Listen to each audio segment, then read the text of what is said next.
18 mars 1314, sur la place aux Juifs, alors que les flammes lèchent la robe de Demolay et manquent bientôt de l'étouffer, le grand maître du temple profère sa malédiction. Ils mourront tous, prophétise-t-il. Ils rendront justice à Dieu. Son dernier regard, il le porte au responsable de son courroux, Philippe le Bel et le nouveau pape, Clément V. Puis Demolay s'éteint alors que le feu le recouvre tout entier. Parmi les spectateurs, l'on croit assister aux conclusions d'un procès pour avarice, et pire, pour hérésie. Mais les deux hommes de pouvoir partagent un regard de connivence. En cet instant, l'un se voit allégé de ses dettes, l'autre mesure les satisfactions de sa mainmise sur l'Église. Peut-être aurait-il mieux fait de s'inquiéter de la malédiction que leur ajoutait le grand maître du temple, car dans le cours même de l'année, l'un puis l'autre trouveront brutalement la mort. Mais doit-on vraiment ces fins précoces à une malédiction? Car alors que le bûcher fume encore, Robert d'Artois pénètre Paris. Il revient d'Angleterre, d'où il rendit visite à la fille du roi de France et femme du roi d'Angleterre. Une visite qui tient autant de la courtoisie que du complot. Car voilà, Robert est prêt à tout pour récupérer son comté et porter préjudice à qui, selon lui, l'en a uniquement dépourvu, sa propre tante.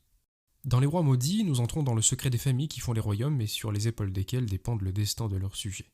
Druyon nous mène jusqu'à l'intime de ces puissants pour nous montrer que sous les riches atours se cache la spéciosité et la turpitude. Finalement, ce qui fait celui qui dirige n'est pas si différent de ce qui fait l'homme du commun, sinon que le pouvoir exacerbe ce qu'il sous-tend, c'est-à-dire le désir et l'égoïsme. Alors, faut-il imputer l'ébranlement du royaume à la sorcellerie d'un grand maître puni pour hérésie, ou aux vicissitudes des grandes familles ?